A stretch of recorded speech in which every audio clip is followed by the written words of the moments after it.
Bonjour, voici une petite vidéo qui explique comment calculer un terme d'une suite géométrique. Cette vidéo est destinée à des élèves de première, en particulier première technologique.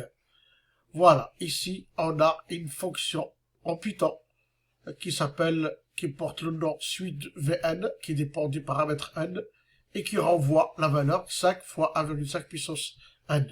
Alors, comment ça marche? Et on va détailler tout ça. Donc, voilà, c'est parti.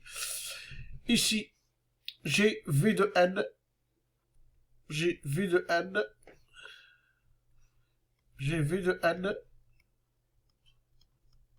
égale 5 fois 1,5 puissance n.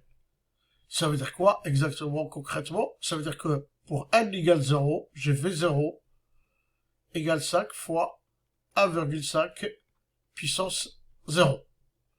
Et 1,5 puissance 0, ça fait A, et 5 fois A, ça fait 5. Donc pour n égale 0, j'ai 5.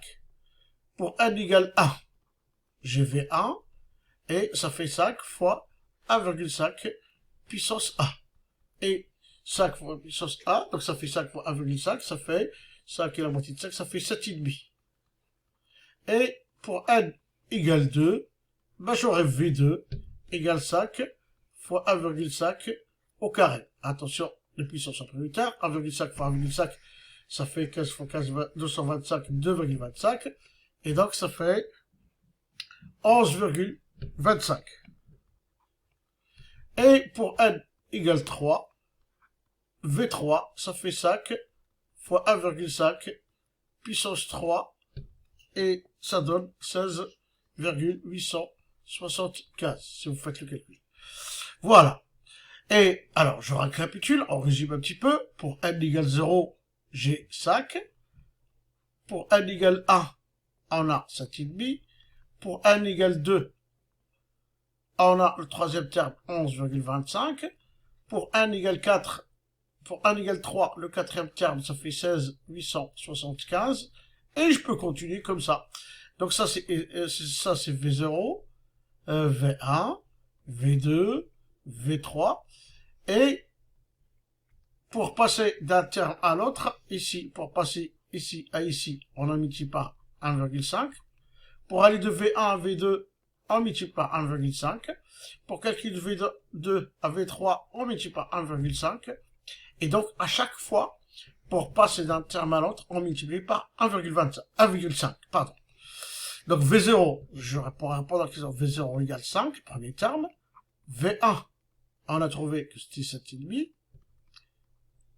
V2, on a trouvé que c'était 11,25. Et pour V3, on a trouvé que c'était 16,875. Voilà, quelle est la nature de suite? C'est une suite. Donc je vais effacer un petit peu. Donc on passe d'un terme à l'autre en multipliant par 1,5. Donc nous avons affaire à une suite. Donc il s'agit d'une suite géométrique.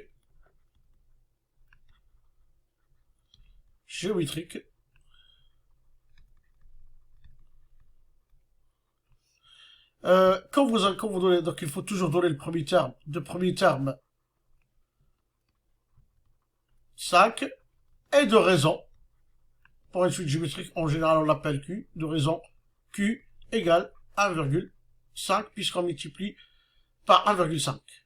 Voilà, retrouver ces résultats en exécutant le programme ci-dessous, et ben on va essayer d'utiliser Python, un logiciel qui le permet aussi de calculer rapidement les valeurs de V1, V0, V1, V2. C'est ce qu'on a trouvé tout à l'heure. Donc, on a ici une fonction en Python, def, qui s'appelle suite de Vn, et qui nous renvoie 5 fois 1,5 puissance n. Donc, je vais calculer V de 1, V de 2, voilà. Donc, si je calcule ici, voilà, V de 0, hop, Voilà, ici je remplace n par 0. Normalement, on doit trouver 5. Si je remplace ici n par 1, on doit trouver comme tout à l'heure 7,5. Si je remplace par 2, on va trouver 11,25. Et si je remplace par 3, on doit trouver 16,875 comme tout à l'heure. Voilà. Donc, on passe d'un terme à chaque fois, on multiplie par 1,5. Et donc, cette fonction renvoie la valeur de 5 fois 1,5 puissance n. Ici, nous avons encore une deuxième fonction qui s'appelle nuage et qui permet de représenter graphiquement cette suite Vn. Donc ici, ça définit l'axe des abscisses et l'axe des ordonnées. Ici, c'est pour définir l'axe des abscisses. Ici, cette ligne-là pour définir l'axe des ordonnées. PLT scatter XY, ça veut dire on nous demande pour tracer les couples de coordonnées XY. Et ici, c'est pour afficher les points, le liage. Et donc, cette fonction s'appelle liage. Donc, on fait appel liage. Ah oui, j'ai pas exécuté ça. On exécute ça. On exécute ça. Et donc, on obtient un nuage de points. Donc, jetons un coup d'œil sur ce nuage de points. On a les points qui ne sont pas espacés régulièrement. Ça monte, mais ça s'éloigne rapidement. Et donc, ça monte aussi rapidement. Et donc, ici, nous avons affaire à une suite géométrique de raison 1,5 qui est strictement croissante, et cette croissance-là est exponentielle. On dit que la suite Vn est croissante, et cette croissance-là est exponentielle. Voilà, donc ça monte rapidement, et je rappelle que j'espère que vous avez vu ça en cours, en tout cas, pour les suites géométriques, si la raison est comprise entre 0 et 1, la suite géométrique est décroissante. Si la raison est supérieure strictement à 1, la suite est croissante. Donc, c'est comme, voilà, c'est comme les coefficients multiplicateurs. Lorsque le coefficient multiplicateur est supérieur à 1, on a une augmentation, on a donc une suite géométrique. Et lorsque le coefficient multiplicateur est strictement inférieur à 1, là on a une suite décroissante. Voilà, cette vidéo est terminée. Merci beaucoup, à bientôt.